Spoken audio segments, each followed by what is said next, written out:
Hello, ladies. New book on the shelf. It's called The Pie Life. It promises to be a guilt-free recipe for success and satisfaction. And this book is encouraging you to get out there and work. Don't be a housewife. That's boring. You should be like author Samantha Ettis, who has found a wonderful balance by having a fulfilling career and children. Sound good? Yes. She's got some great theories about it, too. She talks about how dissatisfied housewives are. And she has plenty of evidence. And here's the clincher paragraph. There are plenty of women who claim to be happy without a career, but 2 glasses of Chardonnay in, you will find a well of dissatisfaction.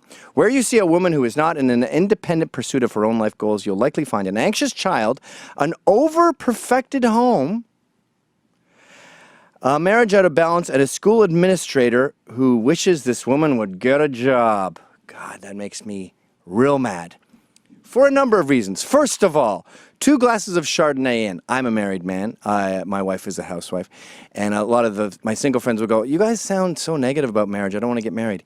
Yeah, because we're at a barbecue. And we know that you're lonely, and talking to you about how awesome our marriage is, or how much we love our wives, or how she's our soulmate, or how cute our kids are, and look at this picture of our kids.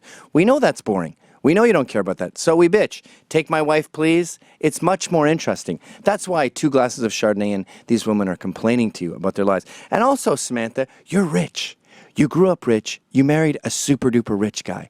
So congratulations that you've found happiness and success with nannies running around taking care of you. And in the book, by the way, she goes, we shouldn't factor in how much daycare costs over the course of a few years. We should do it over the course of the entire woman's career. That really pisses me off because it implies that these few formative years, 0 to 4, are irrelevant, okay? And what really matters is how much money you're bringing in. Who cares how much money you're bringing in? Why do these couples need so much money? Why do these rich people need so much money? You, as a man, already have a home. You already have a bed. A woman's sleeping in it. You buy some groceries. You got to buy some more groceries. Why does she have to go out and work? Oh, because you had kids? All right, put in a bunk bed. Kids don't care where you live. Education's free. Secondhand clothes abound. Kids are cheap. When I was a kid, everyone had 3, 4, 5. No one was on welfare. We all had one car. We went on a vacation once a year. You went to Disney once in your lifetime. That's why there's the phrase, once in a lifetime. Why are you leaving your children with a stranger? As Barbara Ehrenreich points out in Global Woman, we're importing love from the third world. We're taking a nanny away from her kids in Jamaica or the Philippines or whatever, and then making them love our kid. And they do love our kid, and our kids love them. You're not with your own kid. Don't you feel weird at work? Don't you feel unusual knowing that your 3-year-olds are at home being loved by someone else? It's maternal infidelity, and it's sick, and it's wrong. And there's no such thing as an over-perfected home. You know, Charles Murray wrote a great article about this, and he said, not only should women stay home if they have kids, women should just stay home. He said, a community is built by women. Women are the ones who say there should be a stop sign here. Women are the one who say, we need to fire that teacher, he's incompetent. There should be a better school here. There should be a garden on the school. They have the bake sales. They are the ones who shape the community. It goes back to cave days for a reason, because it works. But the problem with women is also the best thing about women.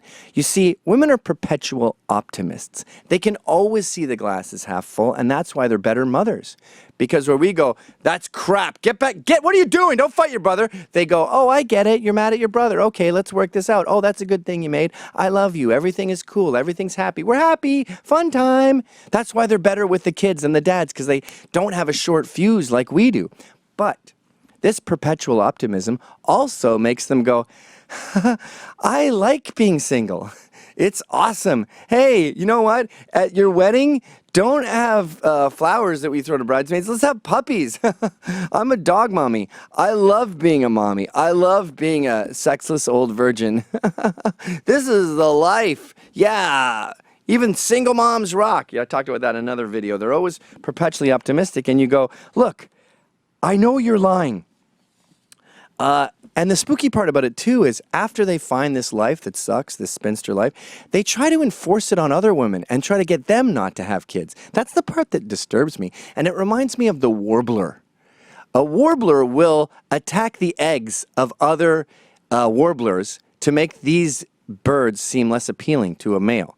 And I feel like these spinsters are out there sabotaging the family because they resent that these women are having a fulfilling life. I don't know how many stories I can tell you about this happening in my own life. I see it amongst my friends, and I see all my 40-something female friends going, what the hell just happened? And we slowly have women sort of seeping out of the cracks going, I'm done kidding myself. Like in Psychology Today, this woman who said, I think her name is Melanie Notkin, my secret grief, over 35, single, and childless. Or how about this woman, Karen Cross? I left the love of my life because I thought I could do better. Now I'm childless and alone at 42. Way to go. Wait, what was your career, by the way? They're very rarely oncologists. They seem to be in marketing. They seem to be line producing. They seem to be some dumb job involving brands. We're not even sure commercials work, ladies. So you're not out there curing cancer. You're in an economy that is likely completely superfluous. That's a lot less contributing than creating, shaping lives, making human beings. I only made 3. I'm not proud of myself. I wish I had 5. But I know a buddy of mine, he was living with his girlfriend from 20 to 25. He proposed to her. They went on a trip. She said no. Okay. She said she's too young. They've been living together for 5 years. She went on to be miserable, bawling her eyes out, trying to get him back every time they met. And he said, sorry, I moved on. What were you thinking? Another guy I know, Mexican dude, upper middle class, so basically a white guy, lives with his wife. She was very young. They get divorced. Oh, she's too young. She sees him at a party, bawling her eyes out. Why didn't you fight for me? She says. Another guy I know, separated from his wife. I tell him the story I just told you. He goes back, he fights for her, he gets her back. We are in a culture where divorce is cool, where not having kids is cool. And these women ultimately regret it. They're miserable. They don't want to leave you. They want you to fight for them. They don't want to be childless. They want kids. Look at the examples of these women who do have kids.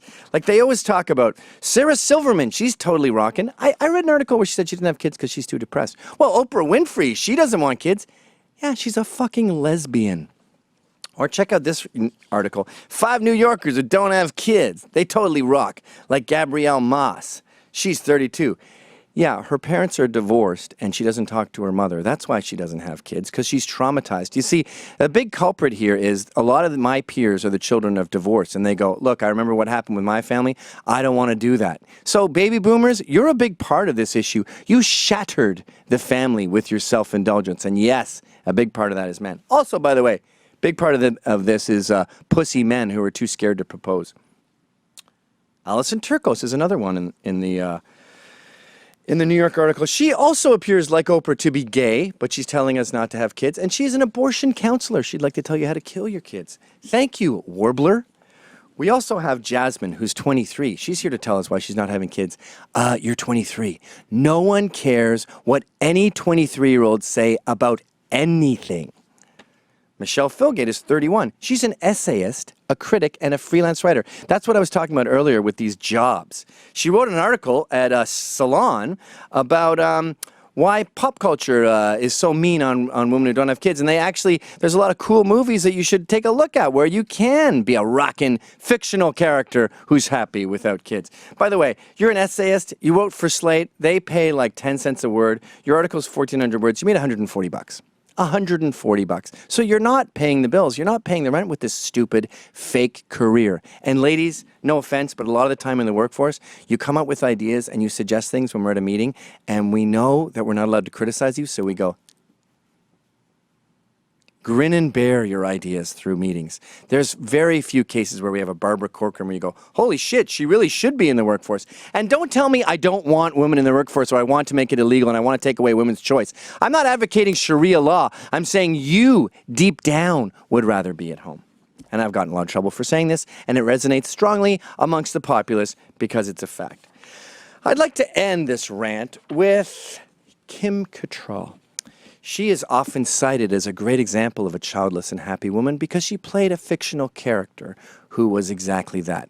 Now, if you're dying, don't go up to someone who plays a doctor on TV and ask them to help you, and don't look for life advice from a fictional character. You want to know what Kim Cattrall's life is really like? Endless divorce, okay? She's been dumped 3 times.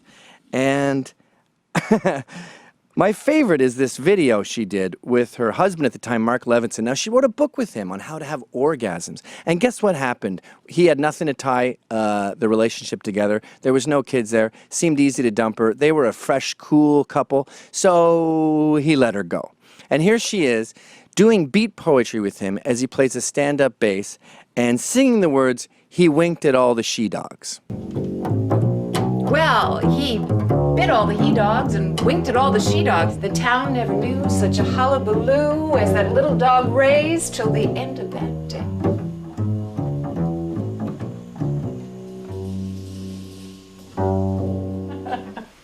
We just have a good rhythm together, you know. He sort of feels me out, I feel him out, and we go for it. Well, he wanked at all the she-dogs, and now he's with them, and Kim screwed up another marriage down the drain, which is where you will be if you keep believing all this bullshit about how you're not a woman and you'd hate being a housewife. Hi, folks. That was a Rebel Media short. I have my own show on Rebel Media called How's It Going? You got to pay for that one. Check it out right here.